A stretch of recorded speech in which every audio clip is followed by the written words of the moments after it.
All right, I mentioned that we were going to do another behind the scenes video because I royally screwed up on probably the best pre-show video that we've ever done this week filming at Brian's. I have never seen this happen before, that I recorded an entire video and then there was no sound on it. I have no idea the possible reason why.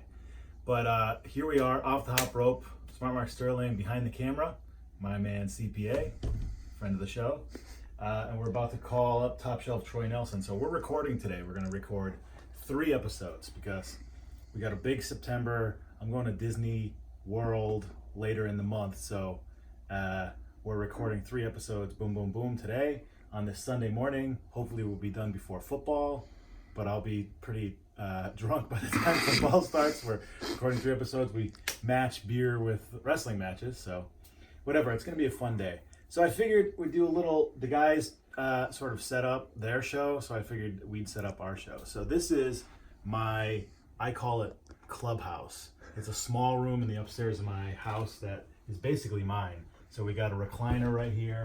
That's where I watch TV. I got my I got a Stone Cold Steve Austin blanket on there, by the way. It's awesome. There's my 2 detolfs I've shown before. We can get into detail. But usually we record right here. I set up these tables, one for Nick, CPA, one for me. 10 o'clock in the morning, 2 beers. I got some buddies there. My futon. I am living in New York, but I am from Massachusetts. I'm a huge Patriots, Red Sox, and Bruins fan. And this is one of my favorite pieces. This is when they won the World Series in 2013. This was like one of my favorite years ever. And this is a Boston Globe front page picture from when, who was it on the Twins? Do you remember? It was a very famous Twins outfielder. Went to catch the ball, or Angels, I forget. Catch the ball over the, Torrey Hunter. Yeah. Flips over the thing head first, and this cop is a famous guy now. He's a famous police officer. Okay, so we're going to record. So first thing, we'll call up Top Shelf Troy. He knows this is coming, so this is not a big surprise. Nick, how was your weekend? You went to North Carolina to wrestle? I am fairly exhausted, but I got 3 hours of sleep, which is 3 hours more than I was expecting. Did you drive? So let's do it. I drove the last 3 hours. All right, so you're still rocking and rolling. I slept for the first 3, then VSK took over for a while, then I drove the last 3. Where's Troy? Where is he? This is where Troy usually ignores the first few calls because he's too busy trying to see if he can watch the main event of SummerSlam 95 in record time. Oh. Hello. Hello. Hello. We're doing a lot of recording here. We're recording you, recording me, recording you. Say hi. Start recording you guys on my phone. Say hi to the Major Marks on Patreon. Guys, Ty from the group. I just want to put over David C. Anderson. Put him over. Can this just be the David C. Anderson appreciation thread? Yes. Zoom this in. Is this going to be audio? Wait, is this going to be a Patreon video? Yeah, it's a video. Well, I'm recording a video, so.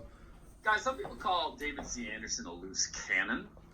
I like to call him a gentleman and a scholar. I purchased a defining moment Stone Cold Steve Austin, the beer truck incident from '99 off of him. Shipped perfectly. It was here quick.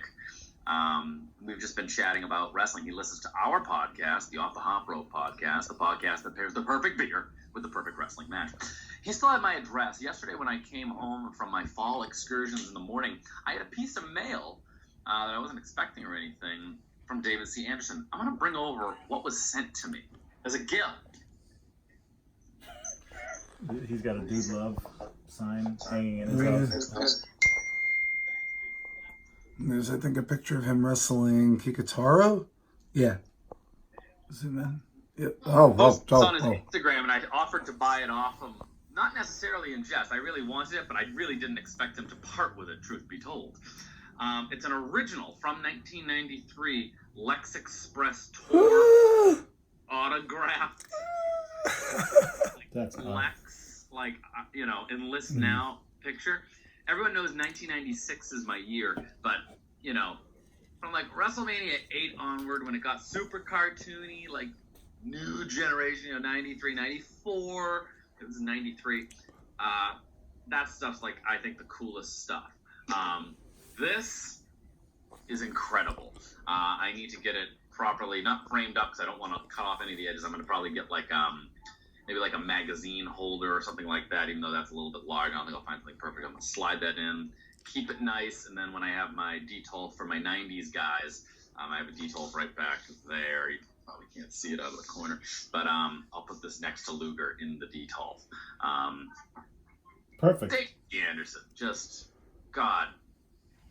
There's a lot of great major marks out there, a lot of them. But Speaking of Dave C. Dub. Speaking of David C. Anderson, now this is my completed